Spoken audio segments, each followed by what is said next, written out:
인생론 노트.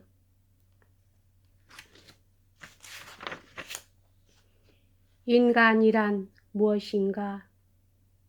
불안의 지배를 받는 인간.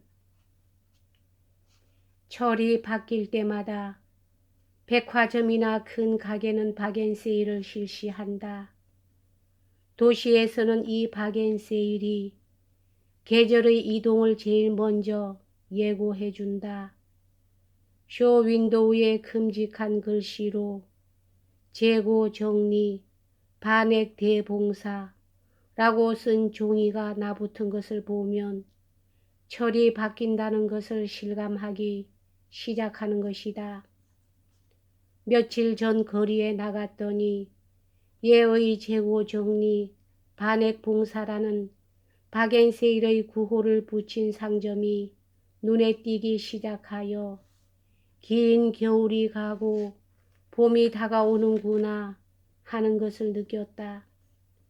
투박한 겨울옷을 걷어들이고 화려한 봄옷을 내걸 때가 된 것이다.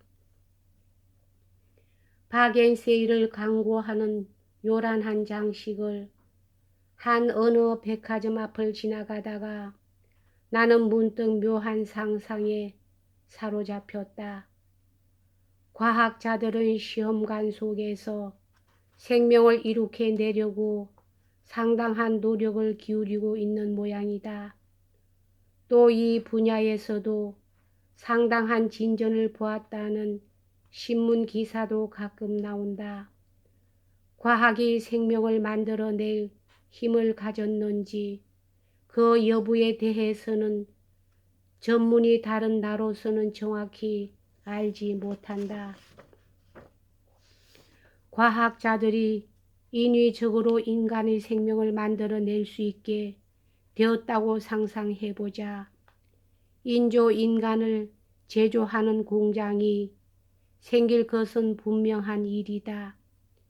인조인간 공장에서 생산된 인조인간들은 옷이나 식료품과 마찬가지로 상점을 거쳐 수요자의 손에 넘어가게 될 것이다.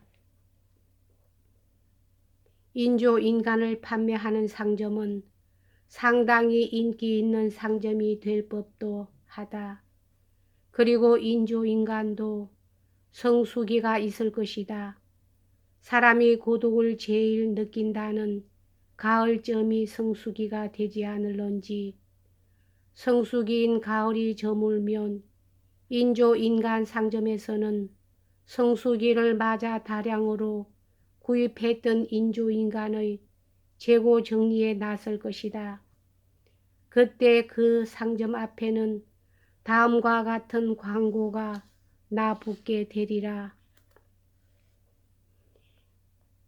인간 재고 다량, 반액 대봉사. 나의 상상이 여기까지 미치자 나는 문득 칸트의 근엄한 얼굴이 생각났다. 너는 너의 인격과 타인의 인격에 있어서 인간성을 언제나 동시에 목적으로 사용하고 거저 수단으로 사용하지 않도록 행위하라. 고한 칸트의 주장은 어떻게 될까? 인조인간이 나도는 때에도 인격이니 인간성이니 하는 말이 통용될까 의심스러웠던 것이다. 짓궂은 상상이다. 상상만 해도 무서운 일이다. 그러나 과연 인간과 똑같은 생명체를 과학이 만들어낼 수 있을까 하는 것은 매우 의심스러운 일이다. 일단은 그 가능성이 희박한 것으로 보아야 좋을 것 같다.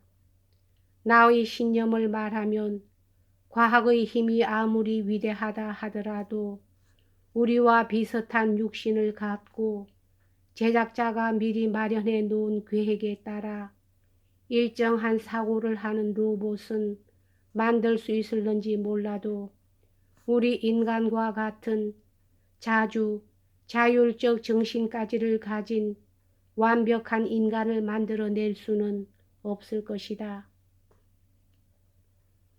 만일 과학의 힘으로 인간을 만들 수 있다면 그것은 오로지 양성의 생식작용에 필요한 요소를 인공적으로 배합함으로써만 가능하지 않을까. 로마 신화에 이런 이야기가 있다. 어느 날 불안의 시인이 어떤 강을 건너가다가 한 덩어리의 흙을 발견했다.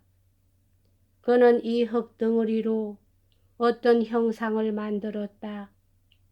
이 형상을 갖고 무엇을 할까 궁리를 하고 있는데 마침 주피터가 지나갔다.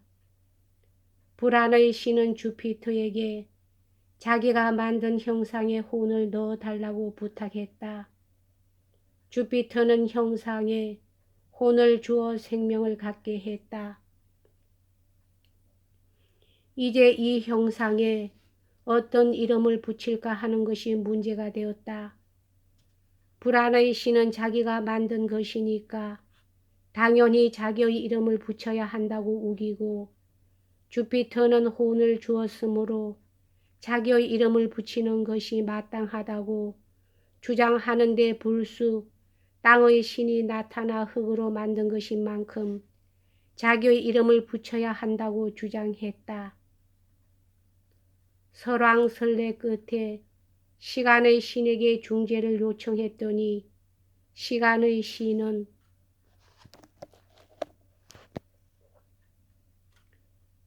주피터여, 당신은 이 형상에 혼을 주었으니 이 형상이 죽으면 혼을 거두어 가고, 땅의 신이여, 당신은 이 형상에 육신을 주었으니 이 형상이 죽으면 육신을 찾아가고, 불안의 신이여, 당신은 이 형상을 만들었으므로 이 형상이 살아있는 동안에는 이 형상을 지배하시오.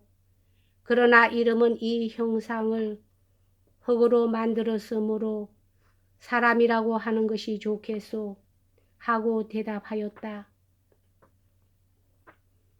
이 신화에 비유해서 말한다면 과학은 형상을 빚어내는 정도나 할 수 있을까? 과학이 인간을 만들어낸다는 것은 극히 어려운 일이다. 하이데거는 존재와 시간에서 이 신화를 인간은 불안의 지배를 받고 있다는 것을 말하기 위해 인용하고 있다. 나의 짓궂은 상상도 바로 이러한 불안의 소산이었던 모양이다. 여기까지 하겠습니다.